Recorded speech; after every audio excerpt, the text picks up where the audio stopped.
Mazda R100 10A beyond repair. So you can see the rotors, they're gone. Centric shaft, it's gone. Irons, they're gone. Rotor housings, I could still use them, but spark plugs broke in there. Could maybe still reuse the intake manifold and the oil pan. But yeah, this is gonna have to be a donor motor and try to salvage what I can off of it. So a little history on the R100. When I bought the car, I was aware of the condition of the engine. Kind of had my hopes up a little too much. I figured I could just get it going, get it working. If it needed some lapping, I could just slap it. But when I got the car shipped here to my home and opened up the trunk and seen the condition of these parts, yeah, it was pretty bad. The car was parked back in 1979, and the reason why it was parked was because it had some issues with the engine. I guess I can't remember the guy I bought it from, if he said that the original owner took it apart and just left it sitting in the trunk. So as you can see, a lot of moisture got in there, and the reason why that car was parked in 79, it was pretty obvious. Pretty obvious. Coolant seal must have obviously went out, and who knows how long he let it sit in there before he took it apart. Or maybe the guy I bought it from took it apart. I just can't remember. I was too excited when I bought the car, and it's just hard for me to really remember our conversation regarding this engine. I was just too busy trying to get somebody to tow it over here. I was just too excited, but nevertheless, yeah, it's beyond repair. I mean, I could maybe try to get this polished, and no, I mean, yeah, no, I'm still trying to get some parts cleaned up and see what I could work with. So let me show you the irons. Very heavily pitted.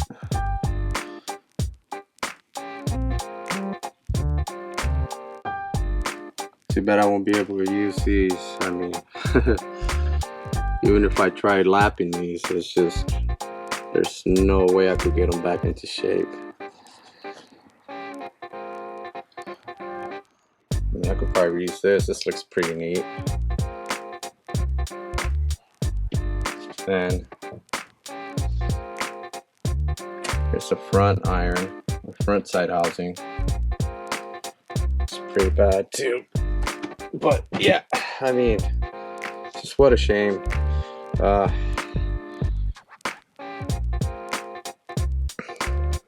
freeze plugs. It's just there's nothing I could salvage off of here except for this right here. Still has the original oil cap on there. This rub is in really great shape, so I could definitely reuse some of these stuff that's on here. So next, rotor housings. The chrome on these are in excellent condition. They're great. Still yet to measure them for warpage. They look really nice. There's no flaking or anything. But somehow way back when they tore this engine apart, they somehow broke the spark plugs and the tip of the spark plugs, it's in the hole there. It's not gonna budge. It won't come out. There's no way it's coming out.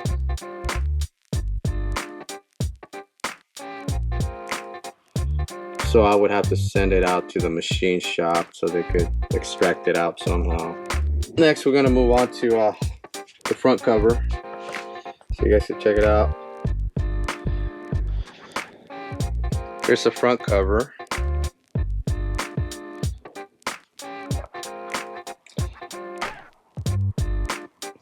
Yeah, the bolts for the engine bracket, they're pretty badly corroded.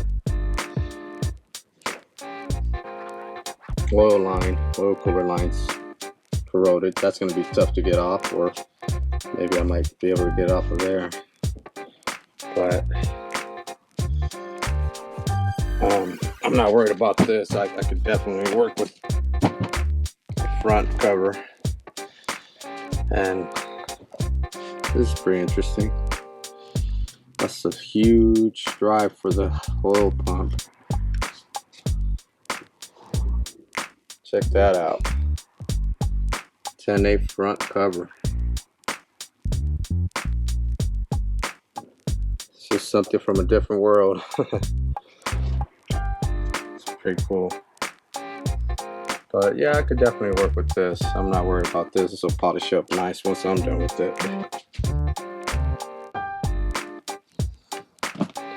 So next, we're gonna go ahead and move on to the oil pan and intake manifold.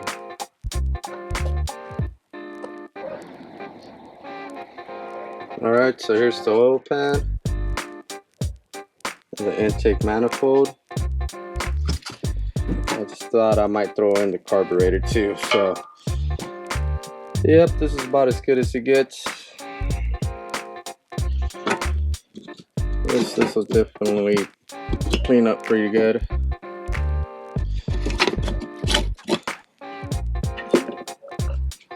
See in there.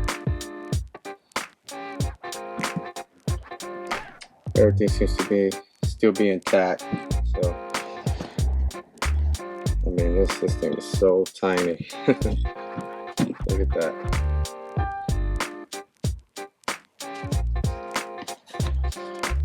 Yeah, there's no corrosion, so that's a good thing. So yeah, this will polish up nicely.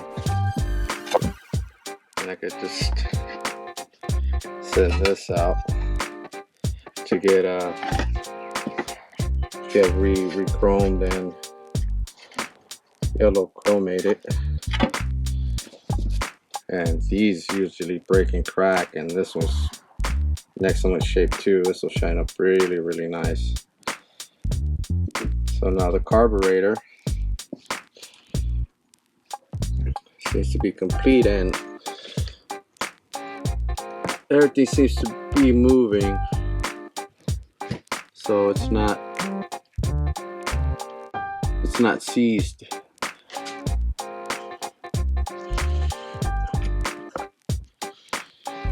Maybe this is, but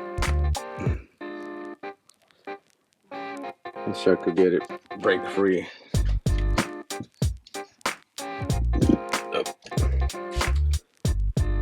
So everything seems to be there. So as long as everything's still there, I'm not worried about the carburetor. It's gonna get rebuilt. It's gonna be a very challenging project though. I mean, these 10A motors are very, very scarce, and very rarely do people want to sell parts. Very rarely.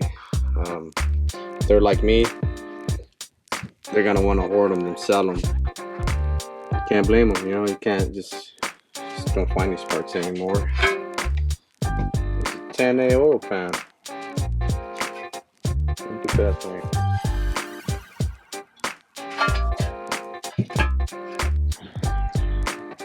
Last but not least, your main bearing. Definitely can't use this. Beyond repair.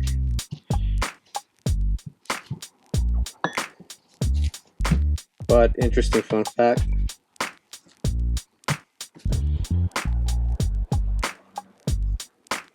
Look very similar, so I'm not too worried about it. Only difference is this little locking pin here that holds the bearing in. That holds the bearing in place. You kind of, you can see that in there, but that's what this is for. Very similar, like exactly the same.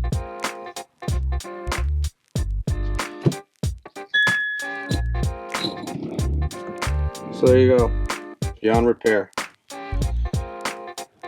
Now the fun part starts, trying to find a 10A or parts for it, or just so we have to make a decision before the car's done, obviously. So we'll see. Thanks for watching.